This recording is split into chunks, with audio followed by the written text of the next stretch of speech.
Welcome to This Explainer. Today, we are unpacking one of the absolute most epic, scandalous, and literally world-shaping family arcs in human history. We're talking about the House of Medici. Honestly, this story has the whole shebang. Unimaginable wealth, artistic genius, vicious political backstabbing, and a legacy that literally built the modern world we're living in today. Now, I want you to keep this question in the back of your mind as we go. How exactly did one family of humble merchants and bankers end up funding the Renaissance, basically ruling Europe, and then somehow losing it all to madness and decay? It's just a staggering trajectory. But before we look at their meteoric rise, let's actually start near the very end. Look at this quote from a visitor to Florence back in 1740, a woman named Lady Pomfret. She wrote of the Medici legacy, "How great a pity it is that a wretch should possess it who only watches for an opportunity to destroy it." See, when she arrived, Florence was just in a state of absolute stinking decay. The very city that birthed the Renaissance was completely broke and crumbling. It's this massive dramatic irony, right? And to understand how things got so unbelievably bad, we actually have to jump back to the very beginning. Section 1. Bankers to the Renaissance. Okay, let's dive into this. So we're starting in the humble 13th and 14th centuries, way before they were kings in everything but name. This timeline maps out the sheer, massive scale of their nearly 400-year reign. We start in 1397 with the founding of the Medici Bank. Then, by 1434, they're the unofficial rulers of Florence. Fast forward to 1532, they're the hereditary dukes of Florence. And finally, in 1743, the absolute last of the main Medici line dies. So we're talking about a dynasty that spans centuries, outlasting wars, plagues, empires, you name it. But here's the crazy part.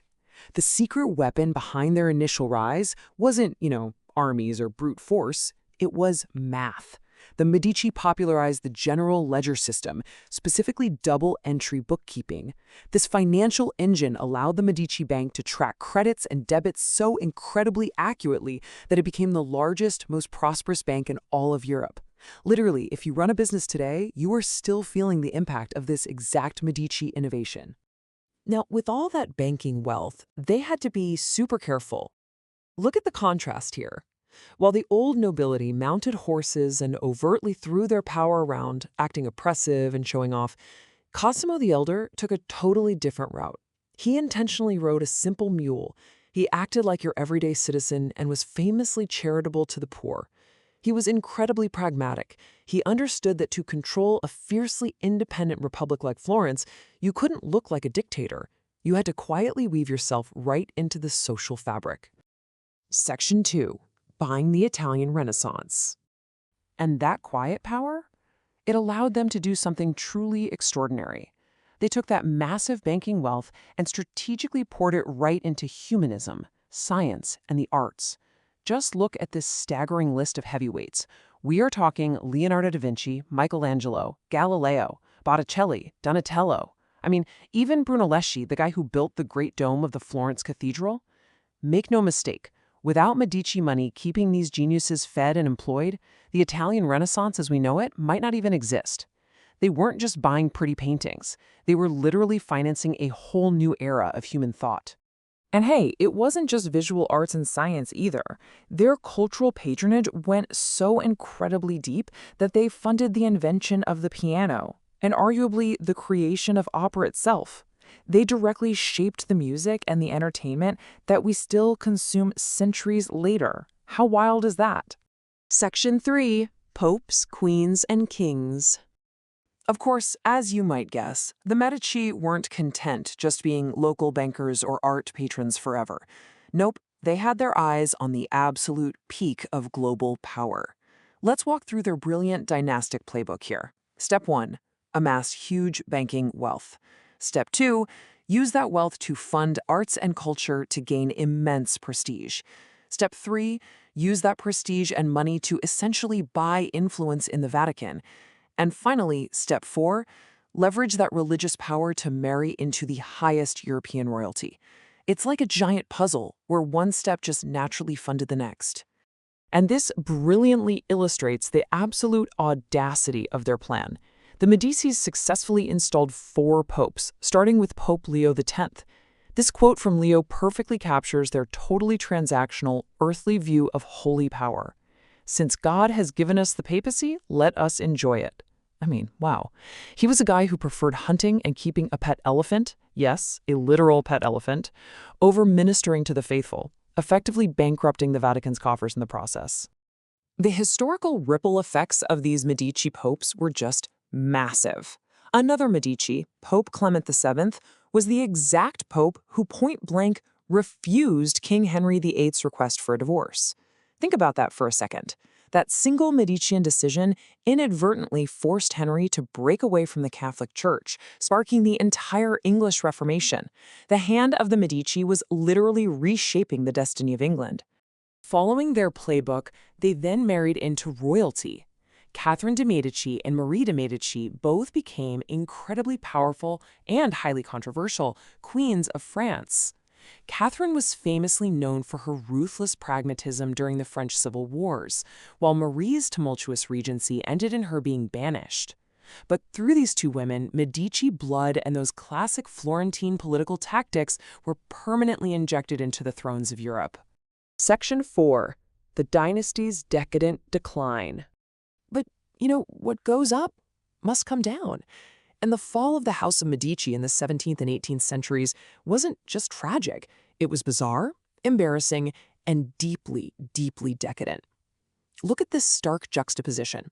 On the one side, you have the progressive brilliance of the dynasty's founder, Cosimo the Elder, who championed science and generated immense wealth. On the other side, his descendant centuries later, Cosimo III. Confronted with a rapidly changing world, Cosimo III just regressed into puritanical panic. He created an office of public decency, literally banned the teaching of atoms and Greek philosophy, and utterly bankrupted the state treasury. That visionary energy, completely dead. Which brings us to the final Medici Grand Duke, Gian Gastone. Honestly, the details from the historical record here are shockingly vivid. He would get so wildly drunk at state banquets that he would vomit into his napkin and literally wipe his mouth with his wig. He spent his final years confined to a bed that frequently smelled of feces. It is just a stunning, really gross picture of the literal and metaphorical decay of this once glorious family. To put that decline into perspective, by 1740, the Grand Florentine Navy, which once projected major power across the seas, was reduced to exactly this number, 198. Just 198 rickety, aging sailors manning 3 prehistoric galleys. The state was completely defenseless, the population had plummeted, and foreign powers were already eagerly carving up the territory. Section 5. The Ultimate Family Pact. But hey, the story doesn't end in total despair. Let's look at the triumphant and honestly quite poignant coda of this epic, driven by the last surviving member of the main line. Meet Anna Maria Luisa de' Medici. She was a haughty, very sensible widow who returned to a wilting Florence after her husband's death to save her ancestors' legacy. When her disgraceful brother Gian Gastone finally died, an Austrian offshoot was poised to just take over the city. And these new rulers? They had zero respect for Florentine history and were totally ready to strip the city of all its wealth to fund their foreign wars. So the crucial point is, Anna Maria Luisa knew she had absolutely no military power to stop them, so she used the law. In 1737, she drafted the Patto di Famiglia, or the Family Pact. She legally willed all of the immense personal property, art, and collections of the Medici directly to the Tuscan state, but there was one ironclad condition. Absolutely nothing could ever be removed from the city of Florence. This single stroke of legal brilliance saved centuries of irreplaceable art from being looted. The pact protected the Uffizi Gallery, the Palazzo Pitti, the Palazzo Vecchio, and the magnificent Medici libraries.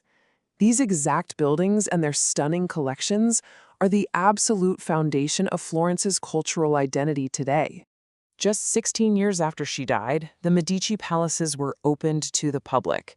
This brought in Florence's very first tourists. So if you or anyone you know has ever traveled to Florence to gaze at the wonders of the Renaissance, you are interacting directly with Anna Maria Luisa's final act of defiance. Her foresight literally sustains the local economy of that city to this very day. So we leave you with this final, provocative question to ponder. Does a family's immense cultural legacy, the very birth of the Renaissance, the creation of masterpieces that define human achievement, actually outweigh their centuries of political corruption, ruthlessness, and decadent decay? It's the ultimate question about the true cost of buying immortality. Thank you so much for joining us on this explainer, and remember to keep questioning the history around you.